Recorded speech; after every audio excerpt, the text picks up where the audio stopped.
The massive alien warship loomed over Earth's orbital defense station like a predator ready to strike. Inside the station, Commander James Miller stood calmly at the observation window, his weathered face reflecting off the reinforced glass. 20 years of serving in Earth's Space Defense Force had taught him one thing: there was always a better way than violence. The alien ship's warning message still echoed through the station's speakers: "Your species is weak. You refuse to kill. Surrender your planet or face extinction." James smiled slightly. The aliens, like many before them, had misunderstood humanity's greatest strength as its greatest weakness. In the 300 years since humans had made first contact with alien civilizations, they had indeed become known as the species that wouldn't kill. This wasn't entirely accurate. Humans could and would fight to defend themselves, but they had developed countless alternatives to lethal force.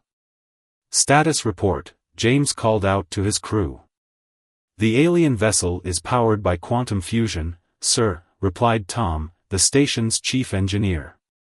His fingers flew across the holographic display as he analyzed their scans. "Their weapons are primed, but their shields have a unique frequency pattern we might be able to work with." "Life support readings?" James asked, his mind already formulating a plan. "Approximately 3,000 crew members," answered Lisa from her biology station. Her dark eyes narrowed as she studied the data. "Their species appears to be silicon-based, sir. They require a much higher temperature than we do to function." James nodded, pieces falling into place. This was why humanity had survived and thrived among the stars. While other species saw only targets to destroy, humans saw problems to solve. They had learned to turn their opponents' strengths against them, to find creative solutions that didn't require killing. "Begin Operation Lullaby," James ordered. "Tom, calibrate our shield harmonics to match theirs. Lisa, prepare the temperature modification pods. Mark, get ready with the sonic disruptors." His crew moved with practiced efficiency. They had trained for this, had developed these technologies specifically to defend without destroying. The aliens wouldn't expect it, they never did. The massive warship fired its first warning shot, a blast of energy that dissipated harmlessly against the station's shields. James watched as Tom's modifications caused their shields to resonate at precisely the right frequency, creating a feedback loop that would temporarily disrupt the alien ship's weapons systems. "Temperature pods away," Lisa announced. The small devices, no larger than tennis balls, slipped through the synchronized shield frequencies and attached themselves to the alien ship's hull. They began their work immediately, carefully lowering the temperature inside the vessel to levels uncomfortable for the silicon-based life forms, not enough to harm them, but enough to make them sluggish and disoriented. "Sonic disruptors active," Mark reported.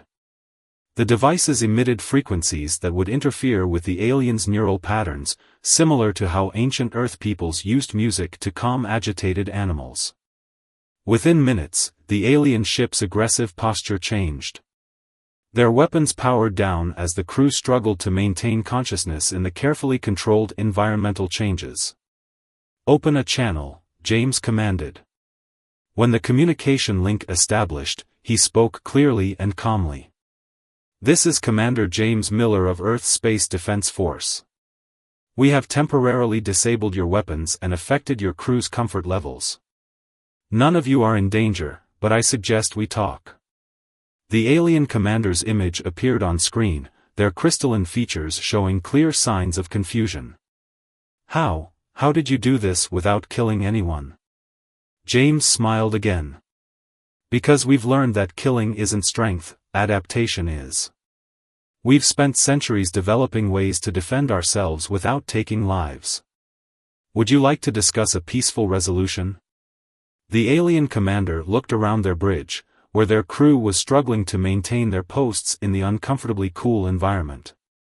We would be willing to negotiate." As James began diplomatic discussions with the alien commander, he reflected on humanity's journey.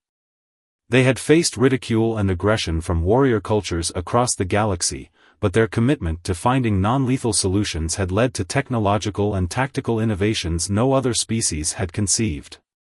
Humans didn't kill, and that was exactly why they were undefeated.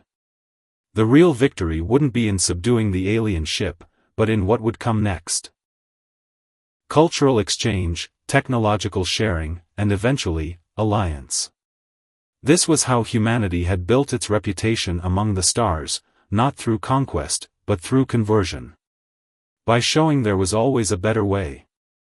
James looked forward to welcoming another species into humanity's growing network of peaceful civilizations.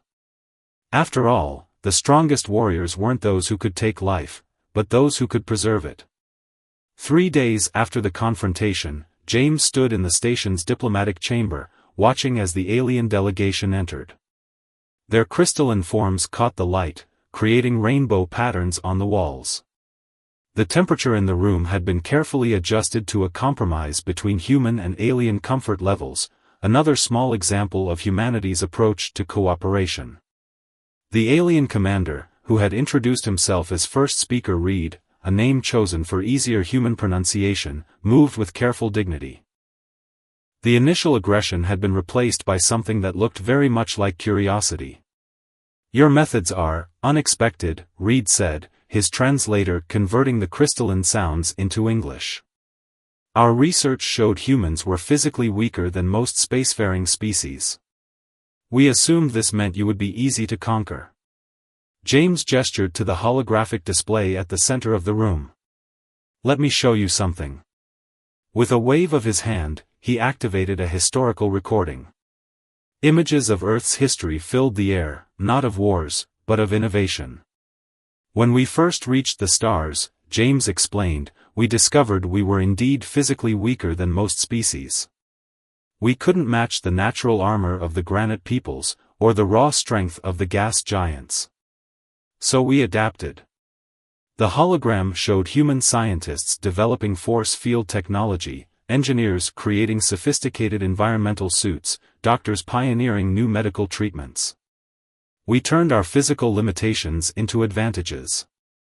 We had to think differently, work smarter, find solutions that didn't rely on brute force. Reed's crystalline structure shifted in what James had learned was a sign of deep thought. "But surely there were times when violence was necessary? We can fight when we must," James acknowledged. "But we found that killing creates more problems than it solves. Dead enemies can't become allies. Destroyed ships can't be studied. Wasted resources can't be shared." The hologram shifted to show the aftermath of various alien encounters. Former adversaries now traded peacefully with Earth. Their technologies had been combined in ways that benefited both species. Their cultures had enriched each other. "Look at this," James said, bringing up data from the recent confrontation. "The technology we used to disable your ship? It was developed in collaboration with 3 different species who once tried to invade us. The temperature control system came from the desert walkers. The shield harmonics were inspired by the cloud swimmers. The neural disruptors were developed with help from the mountain shapers." Reed's crystalline surface rippled with surprise. "These species are now your allies?" "More than allies," James smiled. "They're partners. Each confrontation taught us something new, not just about defense, but about communication, adaptation, and growth. We learned that true strength isn't about domination, it's about integration." The alien leader moved closer to the hologram, studying the complex web of relationships Earth had built among the stars. "And what do you propose for our people?" James activated another display, showing initial analysis of the alien ship's technology. "Your quantum fusion drive is incredibly efficient. We've never seen anything quite like it. And your crystalline biology, the applications for data storage alone are fascinating. We'd like to learn from you, and share what we know in return." "Even though we tried to attack you?" Reed's translator conveyed genuine confusion. "Especially because you tried to attack us," James replied. "It means you have something to teach us about your perspective, your needs, your fears.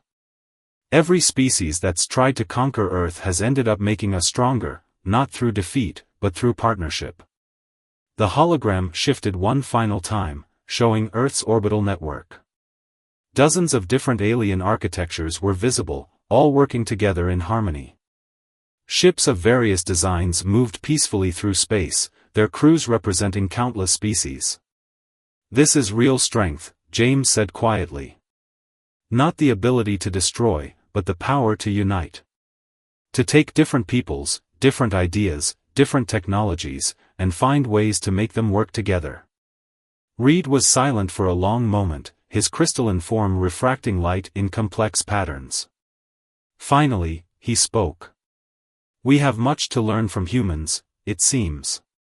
James smiled. "And we have much to learn from you." "That's exactly how we like it." 2 weeks into the cultural exchange, the station's research lab had become a hub of constant activity. James watched through the observation window as human and crystalline scientists worked side by side, their differences becoming their greatest assets. Tom, the chief engineer, approached with a tablet displaying their latest breakthrough. "Commander, you need to see this," he said, excitement clear in his voice. "We've found a way to combine our shield technology with their quantum fusion principles. The efficiency improvements are off the charts." But before James could respond, the station's alert system activated. Red lights pulsed silently as Lisa's voice came over the intercom, "Commander, to the bridge immediately. We have multiple unidentified vessels approaching at high speed." When James reached the bridge, the situation became clear. 5 warships had emerged from faster-than-light travel, their designs unlike anything in Earth's database. Their weapons were powered up, and their trajectory left no doubt about their hostile intentions. "They're not responding to hails," Mark reported from his communications station. "But we're picking up internal communications between their ships. They're calling themselves the Warborn Federation." Reed, who had been observing human bridge operations, moved forward. His crystalline form vibrated with recognition. "We know of them. They are conquerors who believe that only combat proves worthiness to exist. They destroy any civilization that won't fight them to the death." James nodded, taking in the information. "How many civilizations have they encountered?" 12, Reed replied. "None survive." "Until now," James said firmly. He turned to his crew. "Implementation Protocol Omega. And get me Dr. Wilson from the research lab." Within minutes, Dr. Wilson's face appeared on the main screen. Behind her, humans and crystalline beings worked frantically at their stations. "Commander, we've only tested the new shield technology in simulations. It's not ready for field use." "No better time to test it than now," James replied. "How quickly can you adapt it to cover both our station and Reed's ship?" Dr. Wilson's eyes widened. "You want to protect both? The power requirements would be enormous." She paused, then smiled. "But we might have a solution. Reed's people discovered a way to channel energy through their crystalline structures. If we combine that with our new shield modifications." "Do it," James ordered. He turned to Reed. "We'll need your crew's cooperation." Reed's surface sparkled with what James had learned was their equivalent of a determined smile. "You have it. We understand now why your species survives. You don't just defend, you innovate." The next 30 minutes were a blur of activity. As the warborn ships approached, humans and crystalline beings worked together, implementing untested technologies with remarkable speed. The station's power core hummed as it synchronized with Reed's ship's quantum fusion drive. "Enemy ships entering weapons range," Lisa announced. "They're charging main guns." "Hold position," James commanded. "Dr. Wilson, status?" "Shield integration complete," she reported. "Power flow is stable. Reed's crew is successfully channeling the energy through their crystalline matrix." We're ready.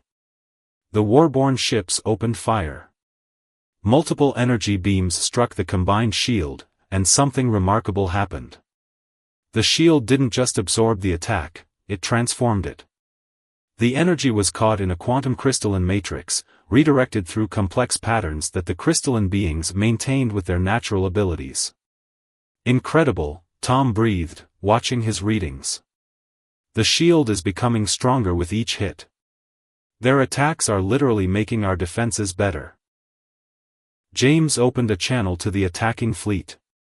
This is Commander James Miller of Earth's Space Defense Force.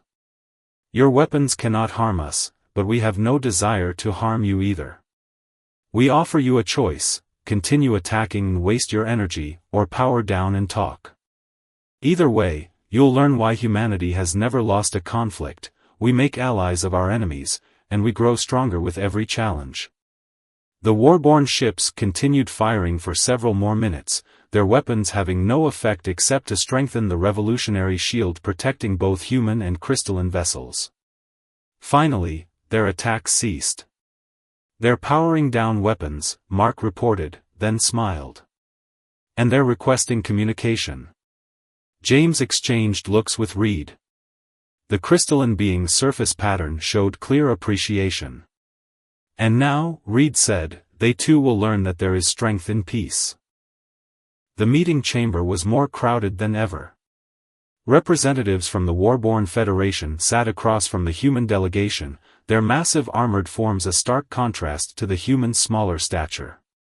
Reed and his crystalline people positioned themselves between the two groups, their surfaces reflecting the tension in the room. The Warborn leader, who called himself Battle Chief, leaned forward. His scarred armor clicked against the table. We do not understand. Our weapons were useless, yet you had us at your mercy. Why didn't you destroy us when you had the chance? James stood calmly, activating the holographic display. Let me show you something about Earth's history.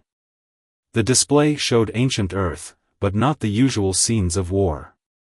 Instead, it showed the development of agriculture, the birth of cities, the growth of trade networks. Thousands of years ago, humans learned something crucial, James explained. The most dangerous predator could become the most loyal guardian. The deadliest poison could become life-saving medicine. The fiercest rival could become the strongest ally. It's not about destroying strength, it's about redirecting it. The display shifted to show the recent battle, but from a technical perspective. Data streams showed how the combined human crystalline shield had transformed the Warborn's attacks into useful energy. Your weapons are incredibly powerful, James continued. But look what happened when that power was redirected. The energy you spent trying to destroy us is now powering 3 new research stations. Your attack literally helped us build something new. The battle chief's expression showed confusion and something that might have been respect. But what of glory? What of the warrior's path? Tom stepped forward, carrying what looked like a small silver disc. May I demonstrate something? At James's nod, he placed the disc on the table. This contains a combat simulation program we developed. Would you like to try it? The battle chief's eyes narrowed, but he nodded. Tom activated the disc, and a hyper-realistic holographic battlefield sprang to life around them. The Warborn leader found himself facing a complex tactical scenario. This is based on a real situation Earth forces once faced, Tom explained. See if you can solve it. For the next hour, the battle chief engaged with increasingly difficult scenarios. Each one could be solved through combat, but the highest scores came from finding creative solutions that preserved both forces. By the end, the warrior was leaning forward with intense interest. These challenges, they test more than just combat skill, he said slowly. They require strategy, innovation, understanding of the enemy. Exactly, James replied. Humanity learned that the true warrior's path isn't about how many enemies you can kill, it's about how many challenges you can overcome. Sometimes the greatest victory comes from turning an enemy into a friend. Reed's crystalline form shimmered as he added, "We too once thought humans were weak because they wouldn't kill. Now we understand, their way requires more strength, not less." "Our sensors showed you had weapons," the battle chief said. "Hidden ones, powerful ones. Why didn't you use them?" "Because weapons are easy," James answered. "Peace is hard. It takes more courage to face an enemy without hatred, more strength to find a solution that benefits both sides, more skill to transform conflict into cooperation." The battle chief was quiet for a long moment. Finally, he reached up and did something none of his kind had ever done in diplomatic meetings. He removed his helmet. His face showed centuries of combat, but his eyes showed something new, curiosity. "You say you can use our weapon energy to power research stations," he said slowly. "What else could it power? What else could we build?" James smiled. This was how it always began, with a question, with curiosity, with the first step from destruction to creation. "Why don't we find out together? Your people's expertise in weapon systems could revolutionize our power generation technology. Your battle strategies could help us design better space traffic control systems. Your warrior discipline could help train our emergency response teams." The battle chief looked at his helmet, then set it aside. Perhaps there is glory in building as well as battle." Reed's crystalline surface patterns showed approval. "And so another joins the Federation of Peace," he said. "Through strength, not violence. Through wisdom, not weakness." James nodded. Humanity's greatest victory was never in winning fights, it was in ending them, one species at a time, one solution at a time, one piece at a time. 1 month after the Warborn encounter, Earth's orbital station had transformed into something unprecedented. Where once there had been empty docking bays, now 3 distinct alien ships resided: the crystalline vessel, the Warborn battleship, and a newly arrived diplomatic ship from the gas giant species who had heard about the recent events. James stood in the newly constructed Cooperation Center, watching as members of all 4 species worked together. The sight would have been unimaginable just months ago: crystalline beings using their natural properties to enhance communication systems, Warborn warriors applying their tactical knowledge to improve emergency protocols, and gas giant representatives sharing their expertise in atmospheric manipulation. "Commander," Tom called, hurrying into the room. "You need to see this. The combined research team has made a breakthrough." In the main laboratory, Dr. Wilson stood before a massive display, surrounded by representatives from each species. The excitement in the room was palpable. "We've done it," she announced as James entered. "By combining the Warborn's weapon energetics, the crystalline being's natural conductivity, and the gas giant's atmospheric control principles, we've created something entirely new." The display showed a complex diagram of what looked like a planetary shield system. But unlike anything before, this one wasn't just defensive. The battle chief, who had remained on station as the Warborn's primary representative, stepped forward to explain. "It's a planetary protection and restoration system," he said, his voice carrying the same intensity he once reserved for battle plans. "Any hostile energy directed at a planet would be captured and redirected into atmospheric repair and climate stabilization." Reed's crystalline form sparkled with excitement. "The crystalline matrix we developed allows for perfect energy conversion. No waste, no loss, just transformation."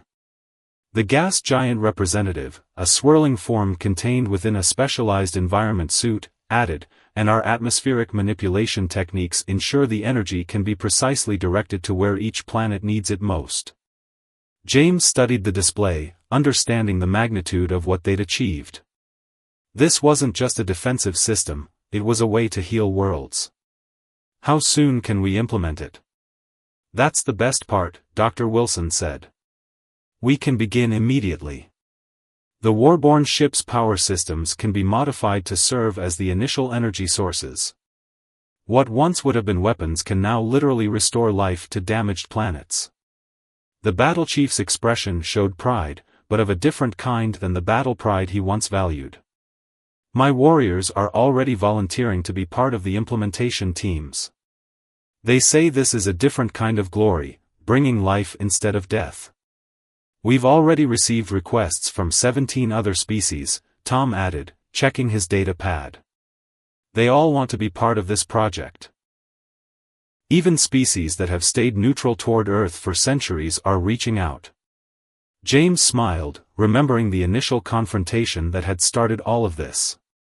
This is why we don't kill, he said quietly. Because every species, every individual, has something to contribute. Something that could be lost forever if we chose destruction over cooperation. Reed moved closer, his crystalline surface reflecting the diagram's light. We understand now. Your species' greatest weapon isn't any technology or strategy. It's your ability to see the potential in everyone, even your enemies. Especially our enemies, James corrected. The greater the challenge, the more we learn. The fiercer the opponent, the more they have to teach us. The battle chief nodded slowly. In all our centuries of conquest, we never built anything like this. We thought power came from destruction. You showed us it comes from creation. As if to emphasize his words, the display showed a simulation of their new system in action. A damaged planet's atmosphere beginning to heal, dead zones coming back to life, all powered by the same energy that once would have been used for weapons. Send out the announcement, James instructed. Tell every species that wants to participate that they're welcome. This isn't just a human project anymore, it belongs to all of us.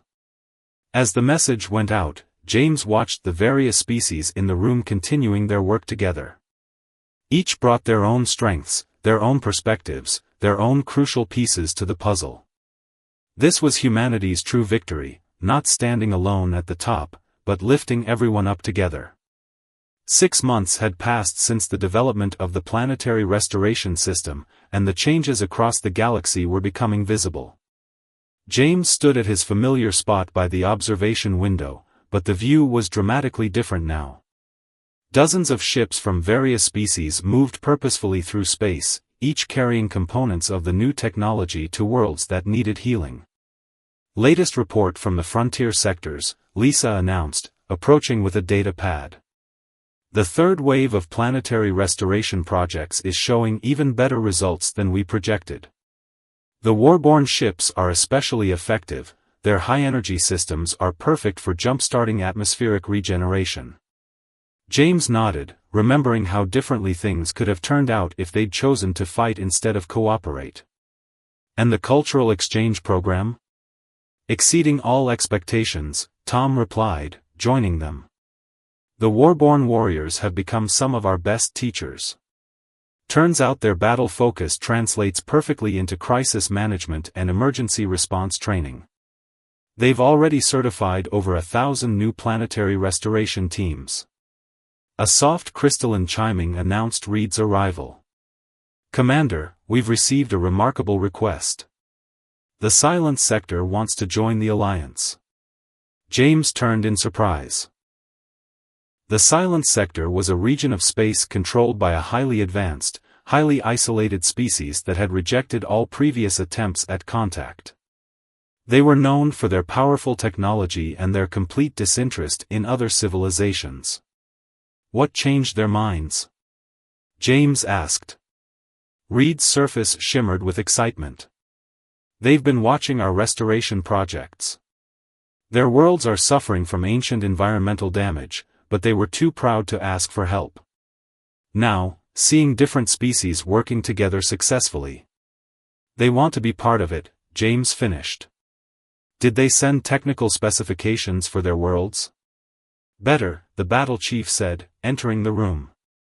His once fearsome armor had been modified, now bearing symbols of healing rather than war. They've invited a joint delegation to visit their worlds and assess the damage firsthand. They're specifically requesting representatives from all our species. James smiled. This was how peace spread, not through force, but through example. Not through defeat, but through shared success. Select the teams. Make sure we have experts from every field. And Battle Chief, I want your best warriors turned healers on this. The former warlord grinned. Already chosen. They're eager to prove themselves in this new kind of battle, fighting against environmental destruction instead of enemies. The gas giants have volunteered their newest atmospheric processors, Tom added. And Reed's people have developed an improved crystalline matrix specifically for the types of damage described in the Silence Sector's preliminary reports. James walked to the central display, activating a galaxy map. Points of light showed where restoration projects were already underway. The darkness of the Silence Sector stood out clearly, but not for much longer. "Commander," Lisa called from her station. "We're receiving additional requests for Alliance membership. 3 more species from the Outer Rim, and, sir, the Nomad fleets are asking to join." The Nomad fleets were legendary, vast groups of ships that had rejected planetary life generations ago, believing that settling made one vulnerable. That they would consider joining any alliance was unprecedented. "They say they've been watching too," Lisa continued. "They want to offer their mobility and their knowledge of deep space environments to help expand the restoration project beyond chartered space." James looked around the room at the gathered representatives, human, crystalline, warborn, gas giant, each so different, each now essential to their shared success. "Send acceptances to all of them. And prepare a new proposal for the Alliance Council. I think it's time we expanded our mission." "What do you have in mind?" Reed asked. "We started with planetary restoration, but why stop there? With the Nomad fleet's deep space knowledge, we could start healing entire regions of space. Dead zones between stars, radiation-damaged sectors, areas affected by ancient weapons, we could restore them all." The Battle Chief's eyes lit up with the familiar fire of a new challenge. "A greater battle than any we've fought before. But one will win," James said confidently, "because we're fighting it together. Not with weapons of war, but with tools of renewal. Not through strength of arms, but through strength of unity." The galaxy map continued to glow, each point of light representing not just a world being healed, but a victory for cooperation over conflict, for creation over destruction, for the human way of solving problems without taking lives. 1 year to the day since the first confrontation with Reed's crystalline ship, the orbital station hosted an unprecedented gathering. Representatives from over 50 species filled the Grand Assembly Hall, their differences in size, shape, and form creating a living testament to the diversity of life in the galaxy. James stood at the podium, looking out over the assembled delegates. The Battle Chief sat in the front row, his once fearsome armor now bearing the symbols of all the worlds his warriors had helped heal. Beside him, Reed's crystalline form sparkled with patterns that reflected the joy of the occasion. The gas giant representatives floated in their environment suits, their swirling forms peaceful and attentive. "A year ago," James began, "a single ship arrived here, intent on conquest. Today, we gather as partners in the largest cooperative effort in known galactic history." The holographic display behind him showed the progress of their combined efforts, dead worlds coming back to life, poisoned atmospheres clearing, radiation zones being cleansed. The Nomad fleet's ships could be seen moving through deep space, their sensors identifying new areas in need of healing. "Some called humans weak because we chose not to kill," James continued. "They didn't understand that it takes more strength to preserve life than to end it. More courage to face an enemy with compassion than with weapons. More wisdom to find a path that benefits all rather than victory for one." The display shifted to show their latest achievement, the first successful restoration of an entire star system that had been devastated by ancient warfare. The combined technologies of all member species had accomplished what none could have done alone. "But the true victory isn't in the worlds we've healed or the spaces we've restored," James said. "It's in this gathering. Look around you. Former enemies sit together, planning joint projects. Old rivals share technologies and insights.